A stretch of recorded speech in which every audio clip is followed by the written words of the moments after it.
All right, everybody. First off, we are joined by head coach Seb Hines. Seb, a 2-0 win here at Sports Illustrated Stadium. Just give us your initial thoughts following the final whistle. Yeah, it was a great game. We started off really well, obviously taking an early lead. I thought we played some really good stuff. Not consistently, but I think there were some really good moments and we created some really good opportunities to score. Maybe on another day we capitalize on them. But I think, towards the end, it really showed what type of team this is. Coming to a hostile environment, coming to, Gotham's home opener. This is a very good team who, narrowly missed out on the playoff final last year. And we showed our character towards the end, making sure that we keep the clean sheet. It's very easy as the game goes on and they're pushing forward to lose concentration. But I thought we were phenomenal towards the end to get the shutout. So, again, really pleased. Couple of goals, another clean sheet, and we continue our momentum moving forward. You talk about the clean sheet. This is the first time in Pride history that they've started out with back-to-back clean sheets to start the season. Can you just kind of talk about the back line, Anna, as well as the shifting of the back line and kind of picking up where they left off last year? Yeah, it's been a real focal point of our game model, you would say. We don't want to concede. It hurts when we concede, and you can see that with the attitude of the players. It's not just one or two players. It's a full collective effort to keep the ball out of the net. And, you can see the efforts from every single player, not just the starters, but the players coming off the bench and knowing their roles and responsibilities to keep the ball out of the net. So, yeah, again, pleased with it. It's never easy keeping clean sheets in this league because there's so many quality players, creative players that can carve you open. But again, I'll go back to the concentration towards the end as the game goes on to keep that shot up.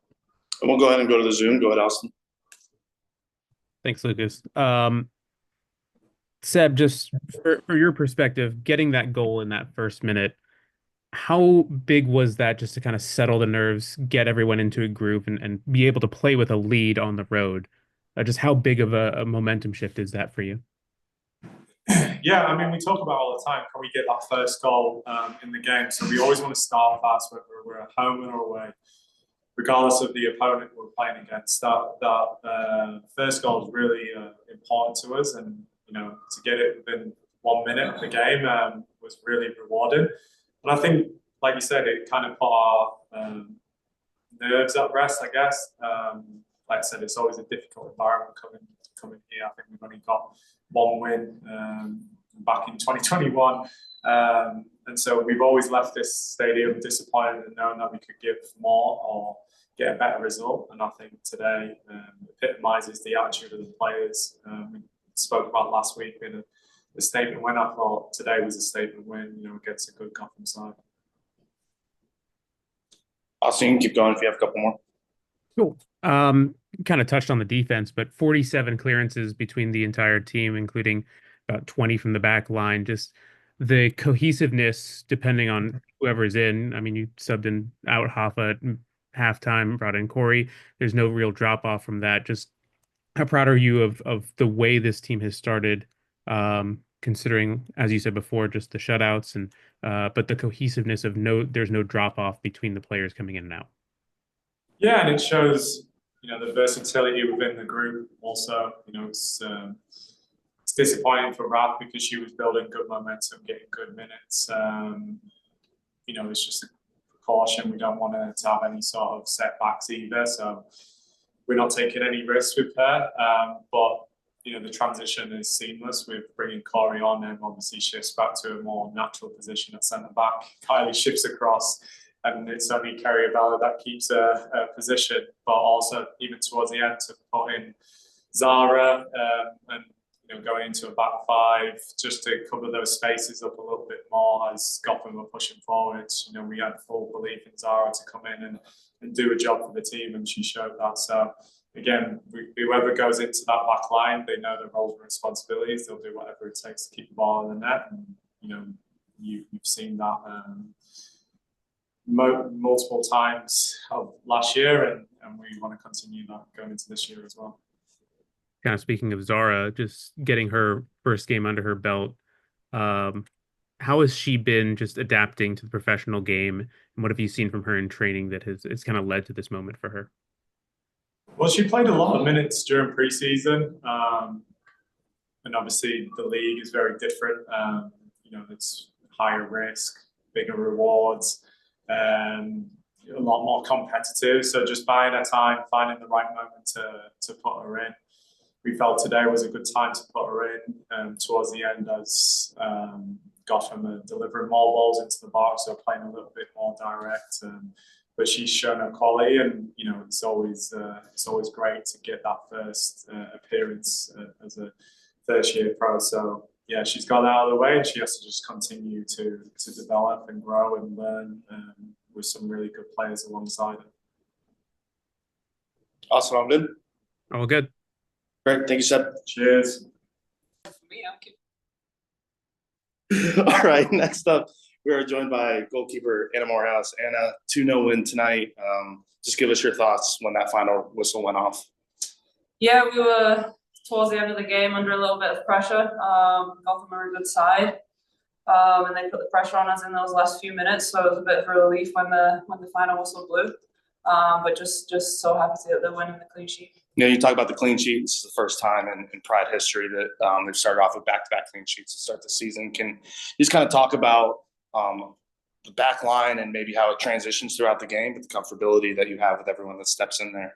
Yeah, I mean, we said it all last season. Everyone knows the job that they have to do, and everyone's very comfortable in doing that job. Makes my life incredibly easy.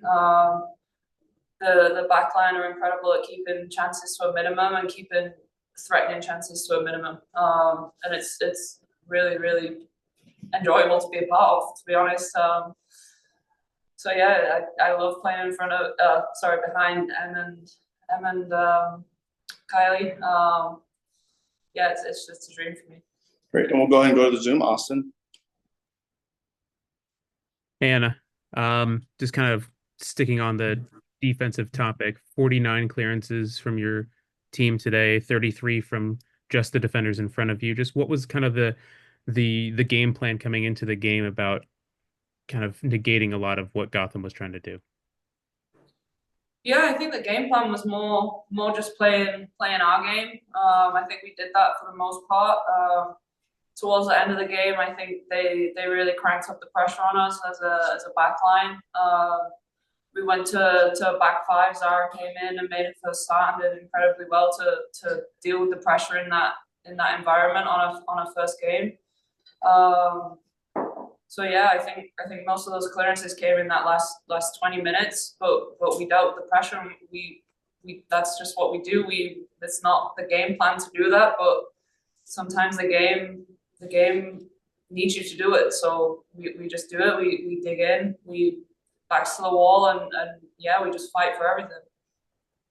Kind of as you built last year to the way that this defense plays now, is it just kind of second nature almost, the way that this team cohesively is able to keep these clean sheets and keep your job almost to a minimum? Yeah, we've had the same sort of defensive players, a couple of new players here and there, but we've had the same kind of core of players for the past, I think, three and a half years, something like that. So yeah, we just all have great relationships on and off the field. We talk to each other. We have hard conversations with each other. But the bottom line is we have that trust, and we know what the other player's gonna do. We know strengths, weaknesses of each other, and we just thrive under that sort of pressure. And yeah, like I said, it's just enjoyable to play behind that back line. You mentioned Zara being able to come in and make her NWSL debut. What have you seen from her in preseason? Just her adapting to the game and kind of adapting to the back line as well. Yeah, Zara's come in and she's done a really good job. The progress that she's made in such a short time is really, it's incredible to see. Off the field, she's just slotted straight into this team, into this environment, and she's thriving on the pitch because of it. Yeah, she's doing really well, and I can't wait to see her get more minutes and just yeah, be a part of the back line and the defensive unit. Thank you, Austin. Thank you, Anna. Appreciate it. All right, and finally, to wrap up, we have Carrie Abello. Carrie, coming off a 2-0 win here at Sports Illustrated Stadium. Can you just give us your initial thoughts when the final whistle went? Yeah, I mean, I was definitely relieved that we saw the game and got the 3 points and kept our clean sheet. It probably wasn't our best, cleanest performance. I thought we were really threatening, but we were definitely under it towards the end of the game. But I was really proud that we saw the win and got 3 points. Yeah, and you talked about the clean sheet. This is the first time the club has ever started the season with back-to-back clean sheets. Can you just talk about the back line so far this season? There's been a little bit of mix, especially when people come in and out of the match. Just talk about how the back line's maybe picking up from last year and starting out this year. Yeah, I think we're definitely picking up from last year, but like you said, we do have a lot of, new people coming in and out of the back line, which I think just goes to show how good we are and how much work we're doing off the game field, because for us to be able to interchange people within our back line is really impressive, and for us to stay solid and keep our clean sheet. It's our debut tonight, which is so exciting. But yeah, overall, I'm really impressed with, I think individually our back line is so solid and we're able to work together no matter who's next to us. So Great. We'll go ahead and go to the Zoom for a couple. Austin, go ahead. Hey, Carrie. This game had 49 or 47 clearances from your team. I think 33 just from the back line alone. How, just kind of in the last 20 minutes, did you kind of, come together like you have the past year, basically, and kind of negate a lot of the opportunities that Gotham was having? yeah, it's nothing new for us. We've been up against it late in games, and again, it says a lot for our back line. But I think at that point, the last 20 minutes of the game, we were really under it, and they were sending balls forward. And at that point, we're kind of defending for our lives and emergency defending, and a lot of it's gritty. A lot of it, obviously, there's a ton of tactics that go into it, and covering and shifting. But at the end of the day, it's grit, and I think that's what our back line has in spades. Individually and collectively, and that's what it was in the last 20 minutes to keep the ball out of our net. You talked about the grit a little bit, just the physicality of the game. Obviously, two very good teams going up against each other. How did you feel like, were you expecting a lot of that physicality, and just, how did you handle it personally? Oh yeah, no, we were definitely expecting the physicality. We know Gotham well, we know their players well. Yeah, they're a really aggressive team, and we were ready to match that. And we also still wanted to play our game, but matching their aggression is really important to us. So, we stuck to that. I knew that individually. I wanted to win my individual battles. And so, yeah, I think overall we did a good job of managing them. Yeah. On that left side of the field, you spent 45 minutes with Hoffa, 45 minutes with Kylie kind of playing next to you. How have you kind of felt, just if there's anything, the difference of kind of playing with the two and adjusting to the way they play balls forward or anything like that? Honestly, they're very different players, but I think they can switch in and out pretty seamlessly next to me. Honestly, I think Hoffa might look for a long ball a little more often, and she has a really good range of pass. Kylie's so good at playing those central balls, and so I do make small adjustments because I kind of know what they're looking for and what their tendencies are. But overall, I think playing alongside either of them makes my life a lot easier. And so, yeah, there's honestly not a huge difference for me.